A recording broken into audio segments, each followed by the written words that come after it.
Mandukya Karika, Pranam Mantra.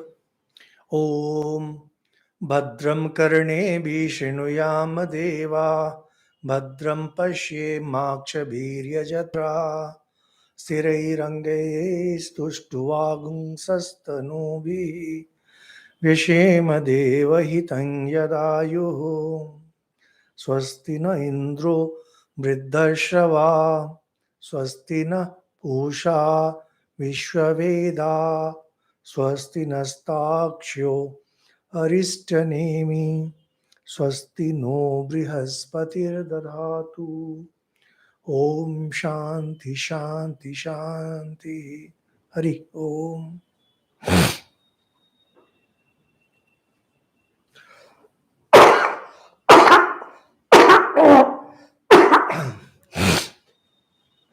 So, we covered the famous seventh mantra of the Upanishad.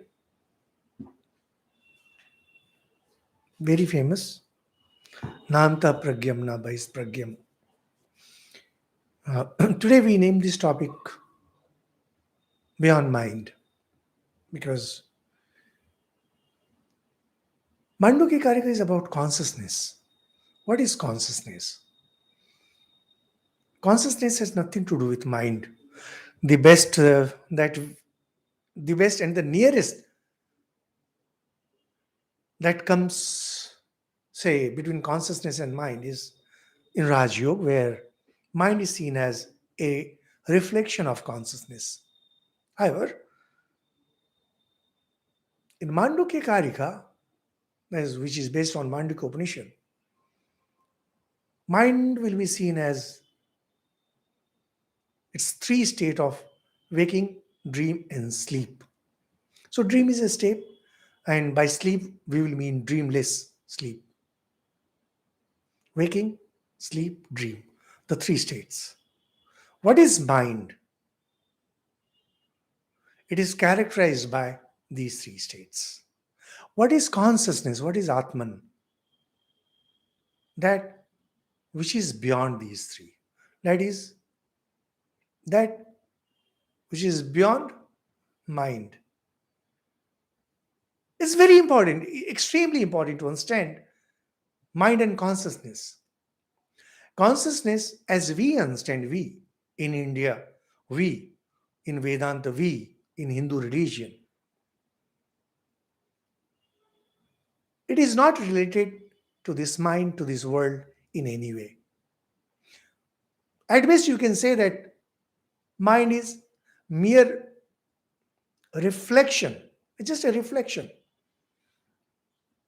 However, this Mandukya Upanishad will go deeper and will remove every kind of duality. So you cannot say that there is consciousness and there is mind, because that itself will mean duality. Actually, some of our valued listeners and truly respected listeners, they know me and they have been in touch, and they find that this topic is really difficult. Why it is difficult? Because you're not used to it, you're not accustomed to it, and the words and terms, etc., that you are listening to are just fresh. Just keep listening. Keep listening. With time, you will find that the ideas are getting repeated. And as the ideas get repeated, slowly they will start making mark on your understanding, and it will not be very difficult for you to understand after that.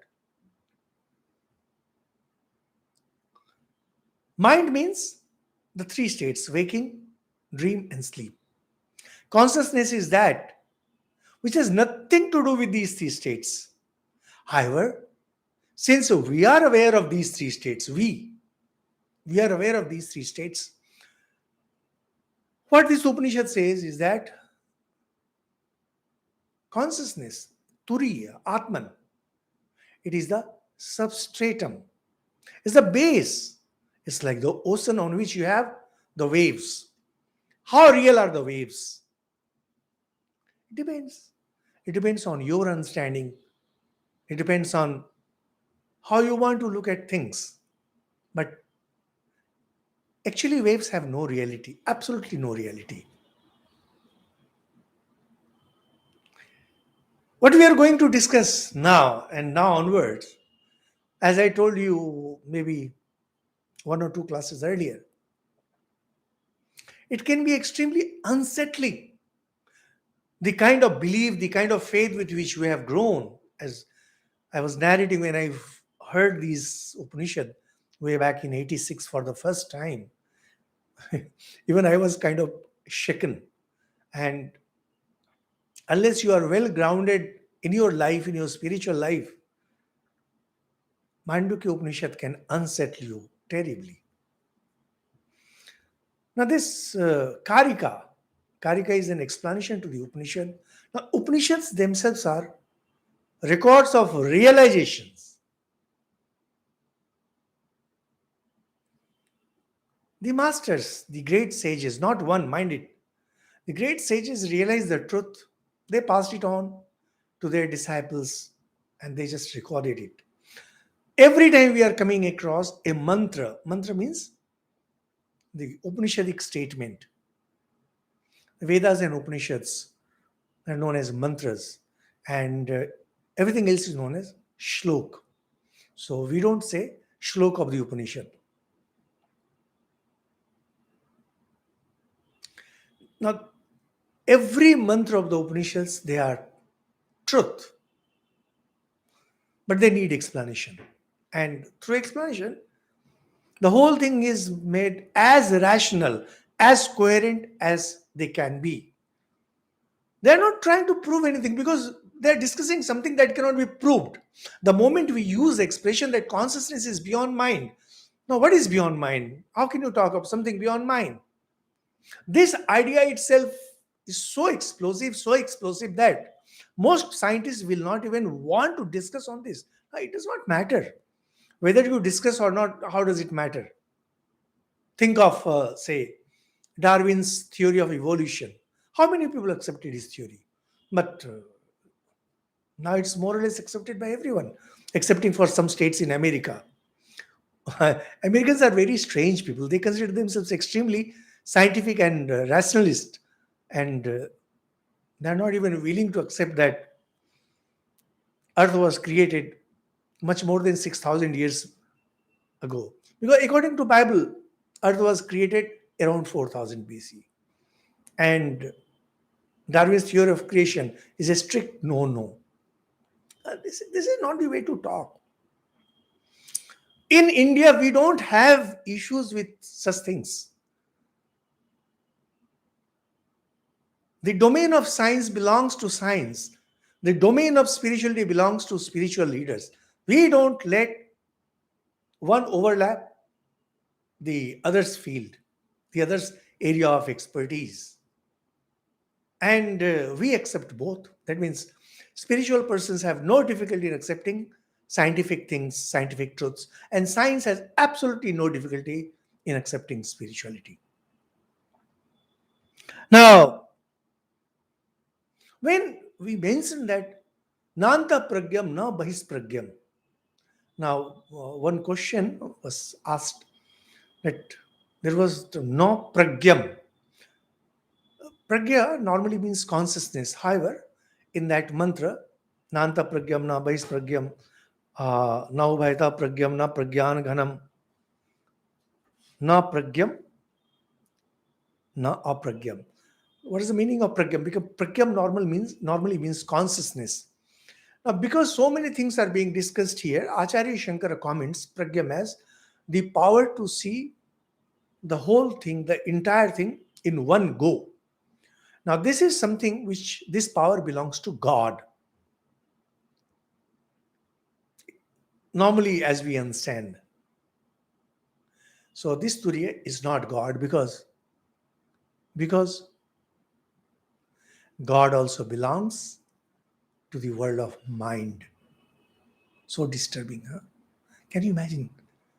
Can you think of telling it to devotees that your God belongs to the empire of mind?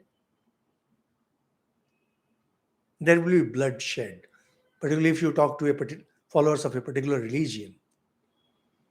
That the moment you name your God, whatever name you give, you have brought your God to the empire of mind, to the world of mind. So it's not pragyam. Pragyam here does not mean ordinary consciousness, special. It means the power of consciousness to take the entire thing in one go. This power belongs only to God. After talking about what Atman is, Atman is Turiya, the fourth state. Now, this Atman, which is beyond mind, is compared with mind.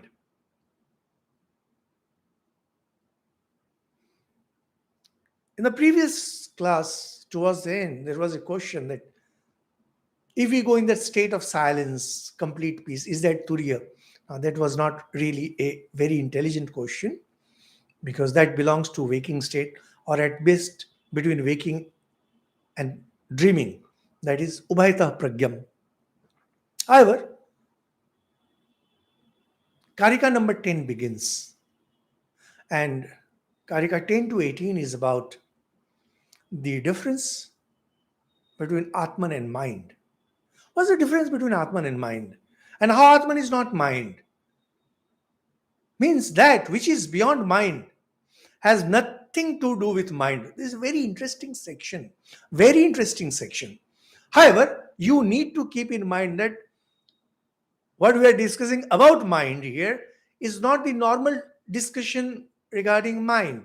That means if you want to know about what mind is, I'll request you to listen to our Raj Yoga talks.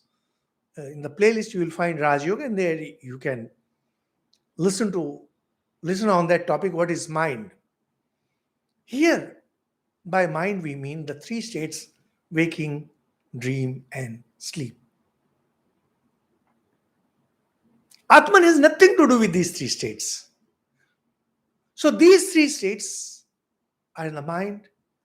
Turiya, Atman, is beyond it.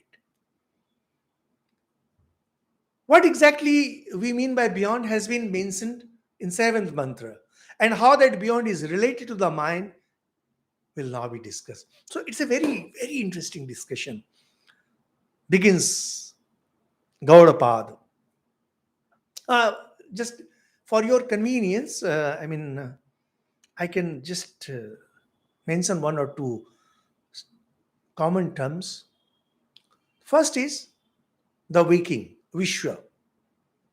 Vishwa means non-apprehension.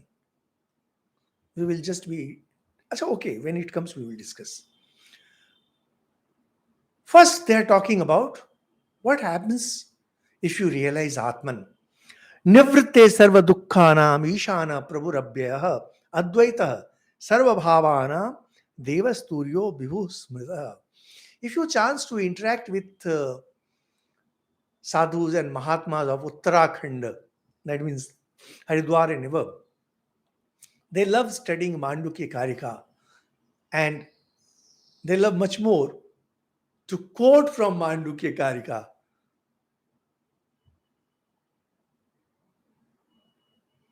It has an appeal. So attractive. Nibritte sarva dukkhanam ishana pravurabhyah.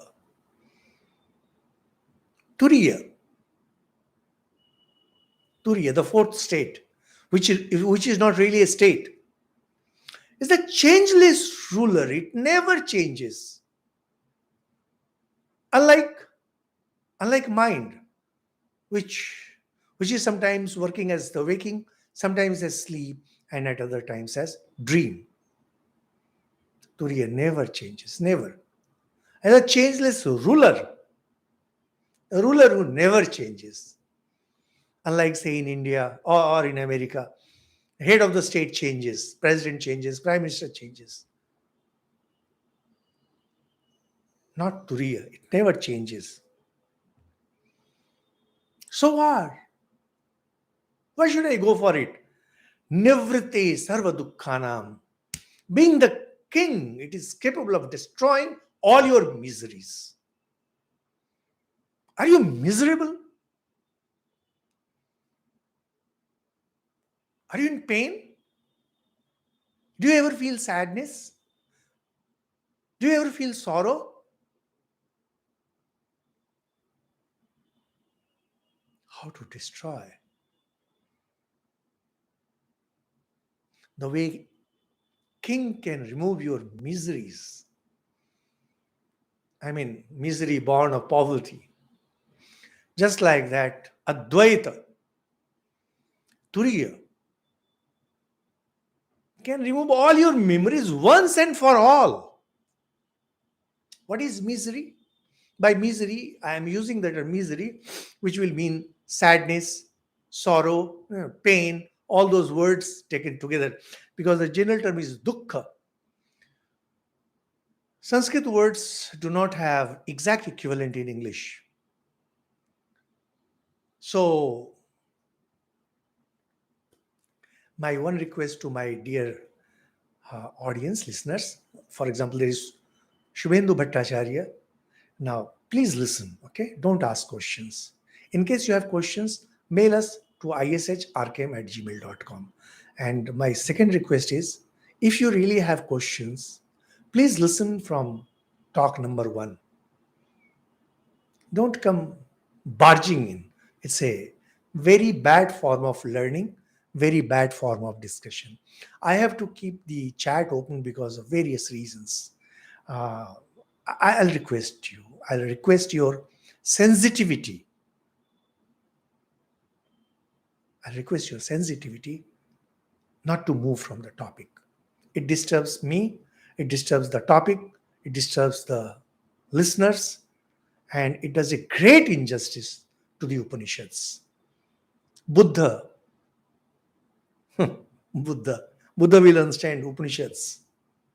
Come on, live it. This Mandukya Upanishad is all about attacking Buddhism. So don't even bring up these topics. Please listen. Please listen. First learn, then ask. So we are using the single word dukkha, sorrow, sadness, misery, pain, all those things. In Hindu traditions, we say that dukkha is sorrow, comes in three different formats, or rather, it has three different platforms through which pain enters. First is your own body mind complex. Second is seen and unseen creatures. And third is inexplicable, that's divine. Say Adhyatmik, Adibhautik, Adidevik. Adhyatmik is when something comes from within. And Adibhautik is when creatures, like we are scared of snakes and dogs and lions, tigers, wicked people. These are from Adibhut. And there is Adideva. You have floods and you have earthquakes. These things cause pain. But the real cause of pain, pain comes in three formats. The real cause of pain is shok and moha, loss and fear of loss. Shok is when you lose something. Moha is when you fear some loss. And what is loss? Your identity. You identify with certain things, certain persons, certain ideas. It can be anything. It can be object, it can be persons, it can be ideas. We have this wonderful listener here, Son. He is in a very advanced state of cancer. And he says that he's getting treated. But this Indian system of thought and the entire outlook, Indian outlook, has helped me hugely in recovery. Why? Or how? Somewhere he has succeeded in withdrawing his mind from body. That means, under normal conditions, we identify so much with our body, mind, ego, and our surroundings that we are shedding tears, we are continuously shedding tears over some loss or fear of loss. We are fearful that we may lose. Now, the moment you have that fear that we may lose, actually you think that you will be losing your identity. What happens when you die? You think you will be losing your identity. But are you really losing your identity? Maybe if you're a materialist person, if you are so-called materialist, that means the scientific community of present days and the communists and all those things, yes, probably, no doubt. But if you are a true Christian, or a true Muslim, or a true Hindu, will you be scared of death? No. Why should you be scared of death? If you have done good karma, if you have been true to your religion, a better life awaits you. So why bother? Whatever you may be losing, your friends and relatives, etc., but you are definitely not going to lose your individuality. So why feel sad? Why? Why feel sad? However, all these problems come because we are badly identified with the mind. Mind in its three format: waking, dream, and sleep. Kids, when you were a kid, you would know. Sometimes you saw that you are not able to reach the school and you would get up crying. And in early young age, you cannot differentiate between your dream state and your waking state. Dreamless is, of course, different thing. That means sleep is something entirely different. As we grow, one very, very important thing that we learn is to differentiate between the waking and dreaming. Also between waking and daydreaming.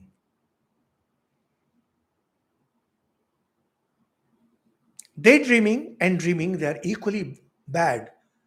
But real bad thing is to identify yourself with that.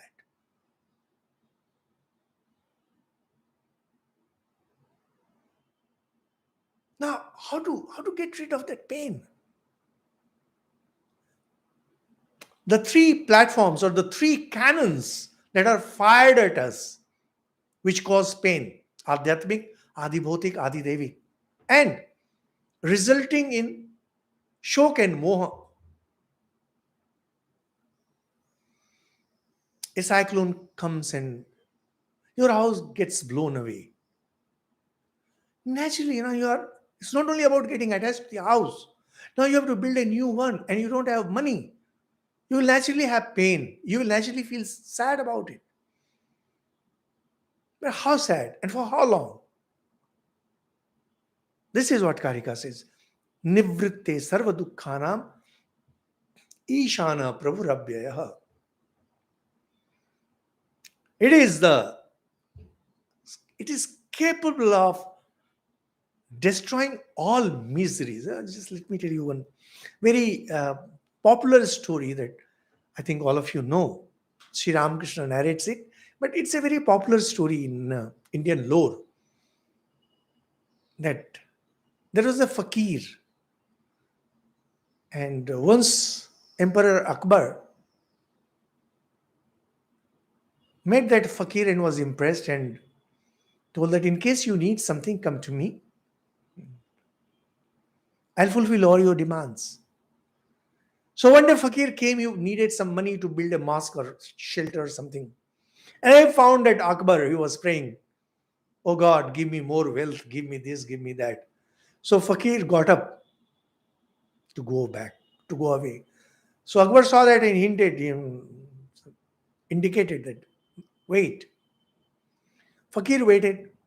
So later when Akbar asked, why did you go away? Or why you had come, he said, I came for some money. Why you are going away? So I found that I am taking shelter with you and you yourself are asking God for more wealth. So why I should take shelter with you. Rather, I should pray to God. This is a very interesting thing. Very, very interesting thing. Very interesting thing.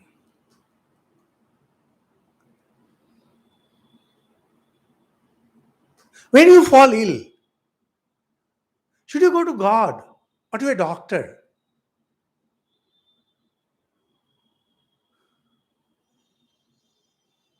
Well, the general tradition with devoted people is to first go to a doctor because God alone has made these doctors. However, a time comes when you realize that doctors can do nothing about it, and only whatever has to happen, God alone will do. In the monastic circles, particularly in the Uttarakhand, that means starting Haridwar, there is a very favorite saying that God alone is the doctor and Ganga Jal, that alone is the medicine. So, in earlier times when medical sciences was not really so advanced, most monks, they used to take God's name and put Ganga water as cure. Finished. Whatever has to happen, has to happen. Now, of course, you find many monks can afford really expensive treatment. Now, that's not the issue. The issue is, well, it's individual choice ultimately. Those of you who have read Fyodor Dostoevsky's very famous work, Brothers Karamazov. Of course, Dostoevsky has written many works. There, there's a character who taunts that, look, this person could not get relief from God, so he has come to you. When I was reading that book, I found it so funny. Like, when you go to someone, you say that, well, I prayed to God, I did not get any relief, and that is why I have come to you. It's a very interesting statement. Well, that's what makes persons like Dostoevsky great mind.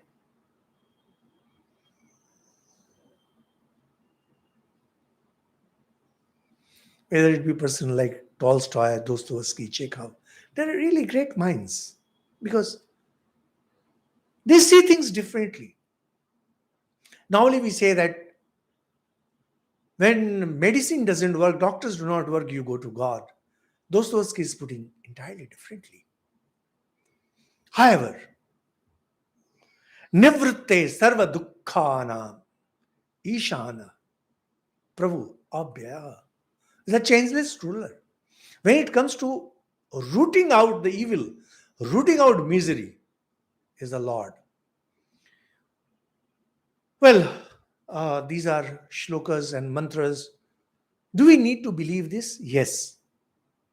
The best way to understand these things is to study the biography of Sri Ramakrishna. There is no other life that can really explain scriptures in a better way. If you study Sri Ramakrishna, that's the best way. So when Sri Ramakrishna started developing cancer in his throat, he said that, look, I have reached that state where I believe everyone or I believe no one. That means God. God alone will cure. Or God alone has become all this. So anyone telling anything is as valid. However, we are not talking about diseases. We are talking about dukkha. Uh, it doesn't look good that while talking about Mandukya Upanishad, I should be talking about some individual, but it is through these classes, these talks that I became friendly with Mr. Son. He's listening to this talk. And I'm so charmed, absolutely charmed, bowled over, as they say. He has cancer, third degree cancer. Now he is cheerful. The disease is not able to affect him anymore. Now, this exactly is what Upanishads are talking about. No, not that he is established in Advaita. he has some understanding of spirituality. On the one hand, you will say that you are a spiritual person, and on the other hand, you will be miserable. This cannot happen. Swami Vivekananda is repeatedly talking about. These two things do not go hand in hand. Spirituality and misery, they do not go hand in hand. When in America somebody asked, Swami, don't you ever get serious? He said, yes, whenever I have stomach pain. There also, he gets serious, but he doesn't become miserable. No. Misery is the luxury of the worldly. Misery is the luxury of the obsessed. Those who are obsessed with this world, those who are running after wealth and sex and fame, of course, only they can afford to be miserable, not the spiritual persons. No. No, no. And of all these ways to get out of misery, the knowledge of Advaita is the Lord, is the King, is the Royal. Nothing can match Advaita, because misery belongs to mind. Consciousness is Lord of mind. Not only Lord of mind, mind doesn't exist as far as consciousness is concerned, as we shall see. I mean, how I wish we could cover the whole lot in one talk. And that's what I had intended to, but then, not possible. Then you would have got the clear picture. And mind, as we understand, in the sense of waking, dream, and sleep, it has not only that it is inferior to consciousness, it has no existence as far as consciousness is concerned. Your misery is born of mind. Mind itself doesn't exist. Where is misery? How can you have misery? You're scared of snake in darkness. And people come running with lights and everything, and they find that there's no snake. What will you be scared of now?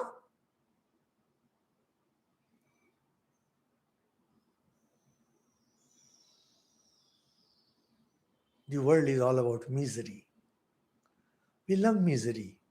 Why else would we spend money to go watch shows? And this is not something new.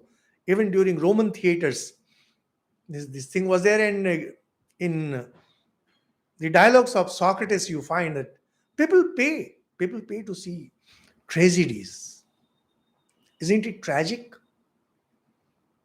Isn't it tragic that people pay money just to see tragedies? Because you relive your life. Because you relive your life. There's a very famous saying about Paradise Lost, Milton's.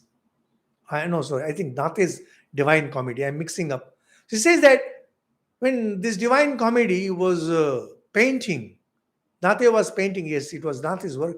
He was painting hell. He really painted it very well. The description by Dante, because this earth is a living hell. And when he was trying to see, you read the description of heaven in different scriptures, you don't come across much. But when you come across the description of the hell, it's massive. Because we live in misery. Mind doesn't have much to offer by way of happiness, but mind has a lot to offer by way of misery. And when we don't have misery, we cannot live.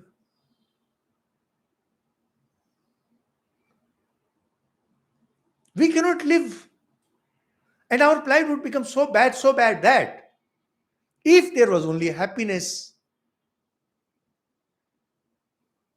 sadness and tragedies would have made a real big business.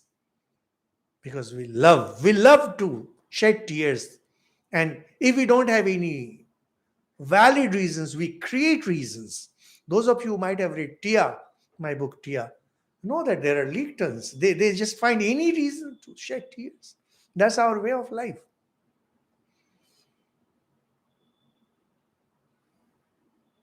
Those of you who have read Gospel of Sri Ramakrishna, just see this. No misery. And wherever he comes across misery, he just makes fun of it. And it's all joy, joy, joy, joy. And joy comes from where? Buffoonery? No. It comes from being one with the divine. This is what Turiya is. Advaita. Consciousness. Beyond mind. Beyond misery. King of mind. Ruler of everything. Everything that belongs to the world of duality. Mind is duality. Not because it can dictate, but because it shows you that duality does not exist. These are, believe me, dear listeners, these are two powerful things. Two powerful things. And it's not about belief. See, let me share something very personal. Whenever I think of Lord Jesus Christ, his favorite of mine, I just love Lord Jesus, because spirituality is so condensed in him. At least the way we see him through Bible. Just think of him telling about kingdom of heaven, and kingdom of heaven being within you, and Father in heaven. Can you imagine the impact that it would have created amongst the believers and the non-believers? And he was surrounded by non-believers only. People of Galilee, what they would have understood? Nothing. A big cipher, zero. And even his disciples, how much they would have appreciated, understood? No. Spirituality is for the Indians. Only we Indians can appreciate it. We know what it means to be told, Father in heaven and kingdom of heaven is within you. But even then, are we really in a state to appreciate this? Advaita alone removes misery and is the king, Prabhu. Prabhu is Lord.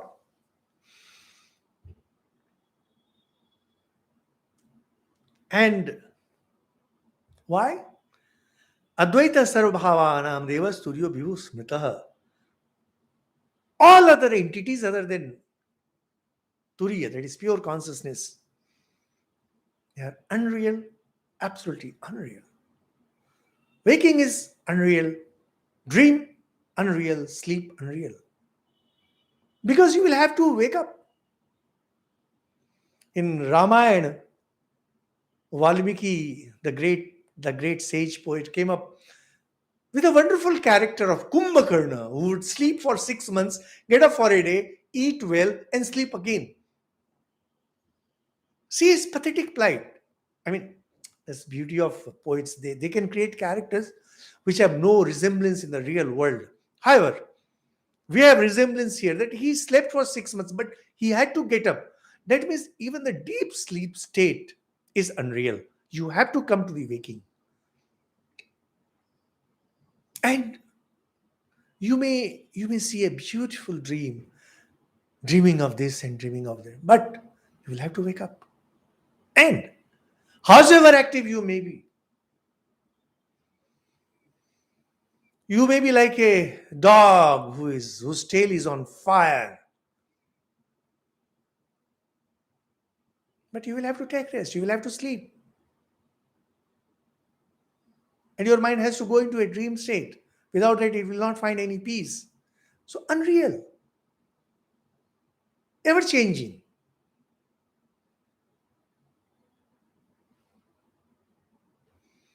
If you remember the story of Akbar the emperor and Allah, God, Akbar also has wants. God is beyond all this. Real peace, real rest comes with God, not with Emperor Akbar. We cannot practice it. Now, simply because we cannot practice it, and simply because we do not appreciate it, that does not mean that it's not truth. And to understand that, you only have to read the story of Western civilization. This Western civilization. There's a wonderful book called From Dawn to Decadence, Bazrun, where he discusses rise of Western civilization and the decline of it. What really happened? Now, when you just look at the Western civilization in relation to science, you will know how something that was fought against, they were not ready to believe, is not a reality that every child knows. So, simply because it's not being accepted and appreciated, that doesn't mean it's not truth. Simply because these teenagers, they have absolutely no idea of what religion and what spirituality is. They go on telling that we don't believe in God and we are spiritual but not religious. Well, these people don't make religion. Religion is something far deep. So, says Turiya, the fourth, that is Atman. It is non dual, it is known as effulgent and all pervading.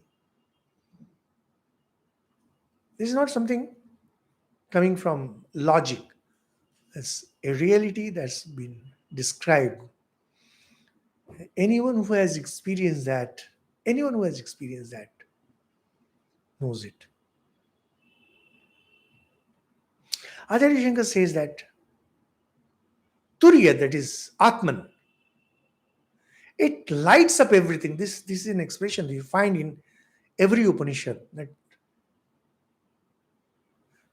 Atman gives light to everything, light of consciousness. Now, dear listeners, let me remind you once again that we are not talking something through logic.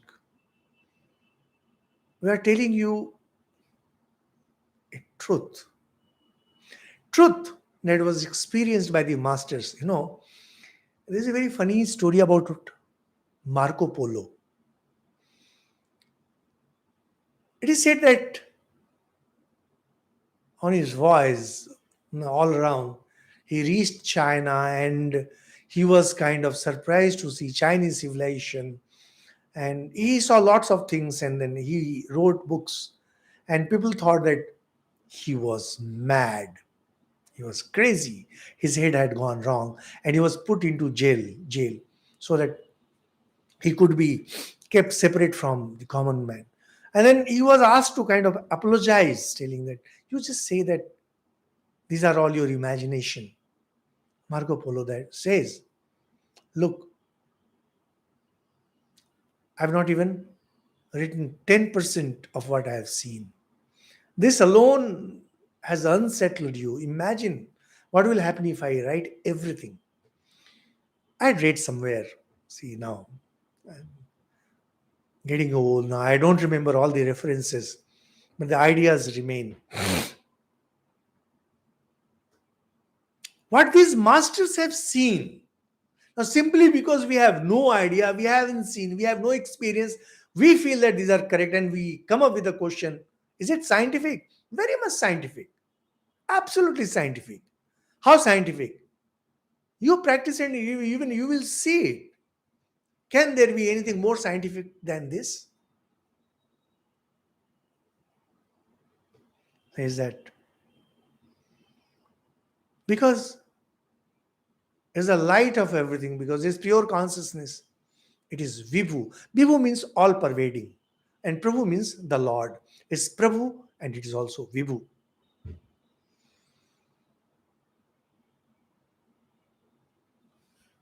So, this is the first point compared to beyond mind, that is Turiya, relationship between Turiya and mind.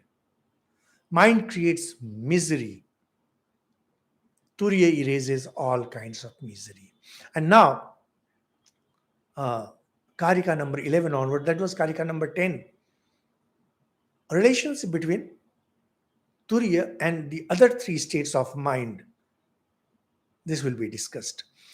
Now, you remember that three states, that is waking, is known as Vishwa, dream, Tejas, and sleep, Pragya. Vishwa, that is waking state, as far as this Karika and Upanishads are concerned, it is characterized by non-apprehension.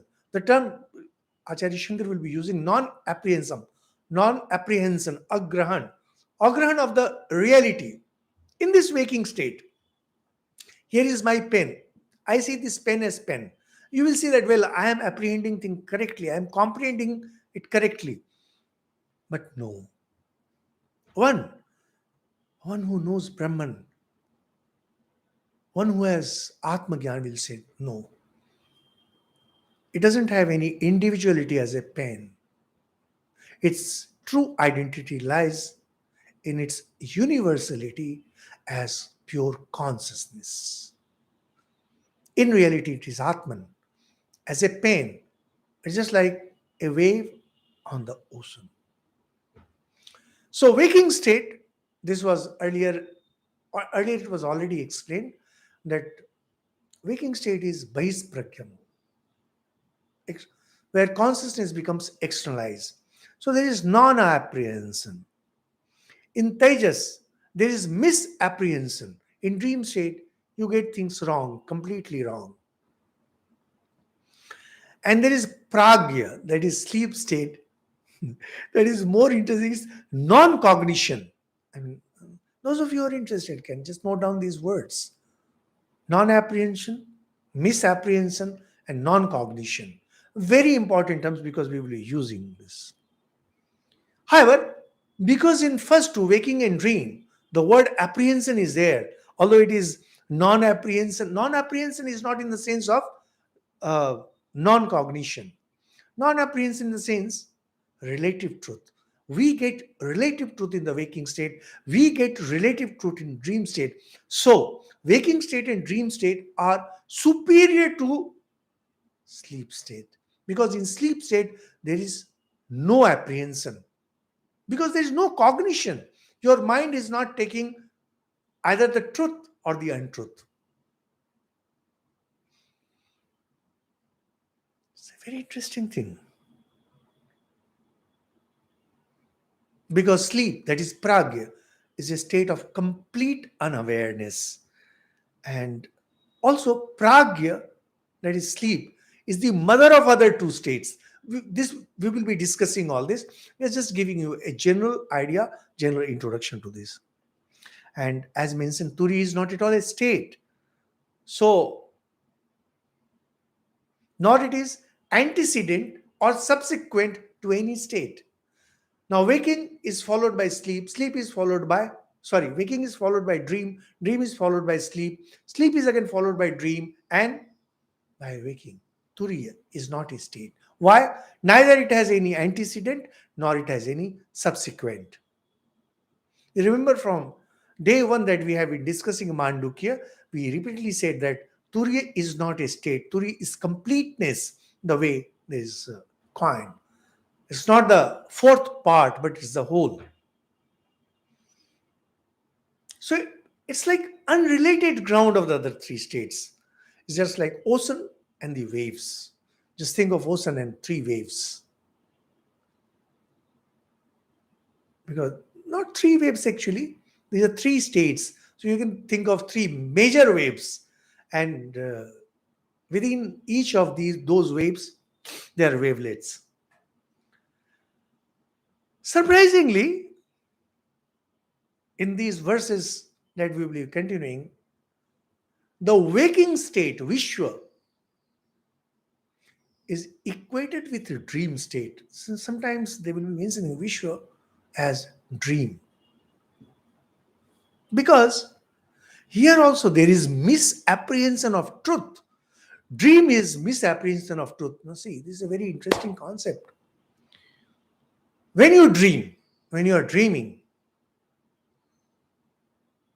You see things that are unbelievable and unacceptable and undoable in the waking state. So actually, it is a misapprehension. That means when you are comprehending things, there is some kind of misjudgment as related to waking state. Now, what about waking state? Now, waking state is seeing pain as pen, but it is not seeing pen as consciousness. So, there is misapprehension here in the same way that dream has misapprehension. In dream, misapprehension is of the waking state. Whatever we have experienced in waking state, you misapprehend in dream. And in waking state, misapprehension is of the truth. So, in some way, waking and dream are related. So, this is something very interesting. And this actually gave rise to Buddhistic philosophy, where very often they started talking about world as a dream. Vedanta doesn't say that world is dream. Sapno, what? Just like dream. Why? There is misapprehension. In dream, you misapprehend things of the waking. And in waking state, you misapprehend things of Atman, the reality. So, again, in sleep state, you find that there is non-apprehension. There is misapprehension and non-apprehension. Actually, normally when this Karika will describe, there are three terms coming: misapprehension, non-apprehension, misapprehension, and non-cognition. These terms become interchangeable as we will be taking this up one after another.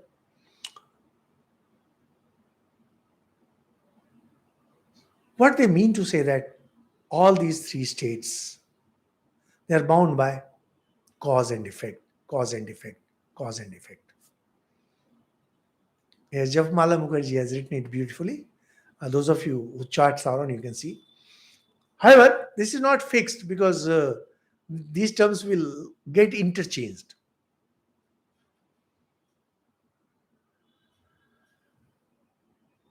So we find that there's a similarity between waking state and dream state. Now, it's very shocking. Imagine that waking state has similarity with dream state in the sense that we don't perceive things correctly, and dreamless has similarity with the dream state because there is non-apprehension. So they are kind of bound by cause and effect. The sleep state is like the seed, and the other two, they are like the tree, fully grown tree. So they see it something like the sleep state is like the seed, dream is like sapling, and waking is like tree. It doesn't give us a complete picture.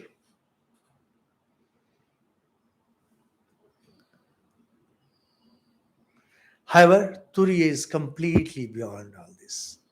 In pragya, that is sleep, there is only cause. In sleep, there is cause and effect. In waking, there is cause and effect. Atman is absolutely beyond cause and effect. First relation of we talked about beyond mind. That is relationship of consciousness and mind. Mind, that is waking, dream, and sleep. They are bound by cause and effect. This is the most important thing that we are discussing. Cause and effect, whether it be only cause, whether it be only effect, or be it cause and effect, they are all bound by this cause and effect, not pure consciousness, not Turiya. There's no possibility of it. So there are two things. Mind is all about misery. Consciousness is all about removing misery. Mind is all about cause and effect. Consciousness is completely beyond cause and effect. I don't know if I'm able to make sense. I'm just giving you a break of 1 minute. In case you have any question, please ask. Based strictly on what we have been discussing. Because I feel that it's slightly difficult in the sense that everything is new to you. Just remember two very important things. First, we covered Karika number 10, where it says, misery is the law of life. Turiya is the king of remover of misery. There are many ways to remove misery, but Turiya is the king. And waking, dream, and sleep. These three states are bound by cause and effect. That is, mind is bound by cause and effect. Mind means cause and effect. Mind means duality. Consciousness is completely beyond it. If you keep these two things in mind, it will be easy for us to continue with the next verses. Viresh is asking whether there's difference between Samadhi and Turiya. See, Samadhi is a very vague term, Vireshji. Samadhi is a very, very vague term. Samadhi can be of different kinds. Turiya can be realized only in Nirvikalpa Samadhi. Nirvikalpa Samadhi, where there is no duality, there must not be any cause and effect, and there should not be any kind of misery left. Even if you do not understand Nirvikalpa Samadhi and Savikalpa Samadhi and Sampragyata Samadhi and Asampragyata Samadhi, need to keep in mind one very simple thing, that the ultimate state in Vedanta, in Hindu tradition, is that state where there is no cause and effect left and where there cannot be any kind of misery. No misery, ever.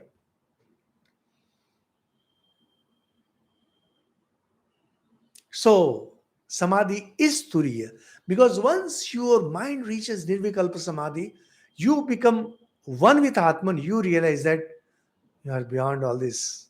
Nothing matters with you. Absolutely nothing. So, feel free to ask in case you have any question, because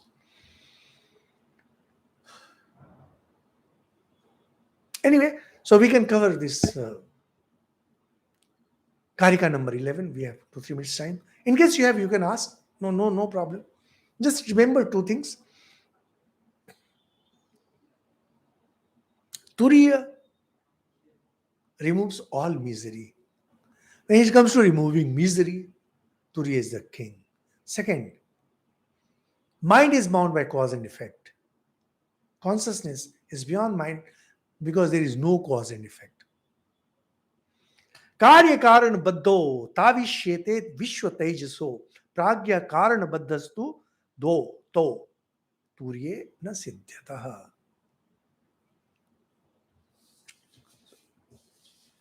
This Vishwa and Tejas, this is a technical term. Just remember that Vishwa is waking, Tejas is dream.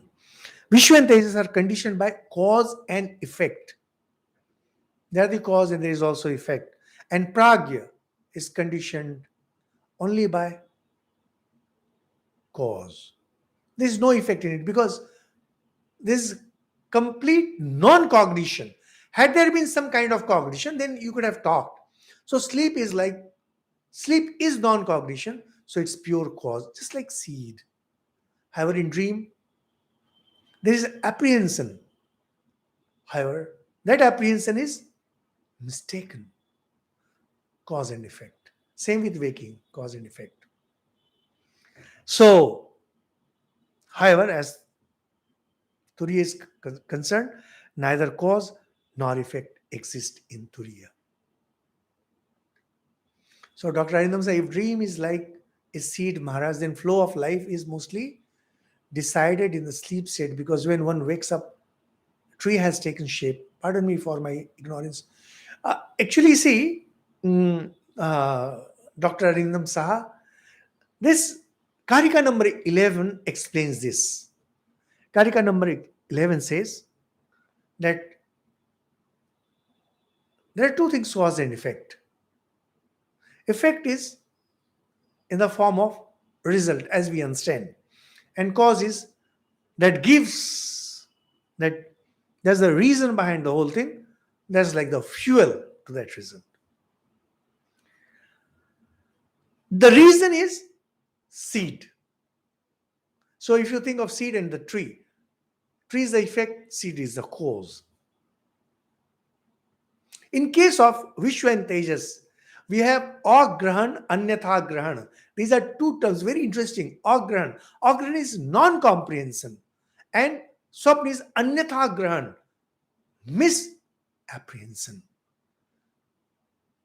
Actually, agrahan here is in the sense of, it's a superior thing. That means you are not able to know the truth correctly. This is what oh, our time is up actually. We have to leave this recording room. We will take up from here. No problem. We'll take up from Karika number 11. So we will be able to discuss in detail. But Dr. Saha, as far as Vedanta is concerned, your idea is correct. As far as tree of life is concerned, as you beautifully put, yes, it originates from sleep, that is dreamless sleep, grows through dream and blooms in the waking. So how Samadhi, other than Nirvikalpa, are different from Turiya? Is it somewhere between sleep and Turiya? Actually, there's a very interesting thing, Viresh. Viresh, your question between whether or not it is between sleep and Turiya. No, it's not between sleep and Turiya, because meditation is a conscious effort. Being a conscious effort, it's related to waking state, not to sleep state. Viresh Bhan, I hope you understand this. When you are practicing meditation, meditation is about waking state, not sleep state. So when you meditate, you're going higher than waking.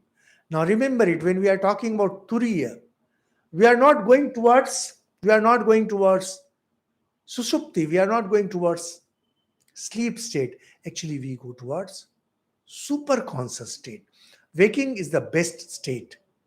We go beyond that, where now you get complete picture. We'll be having more of it. So just to make it clear, it's not somewhere between sleep and Turiya. In fact, Gaudapada will raise this thing. That is Turiya akin to sleep state? I say no, it's not. It's not.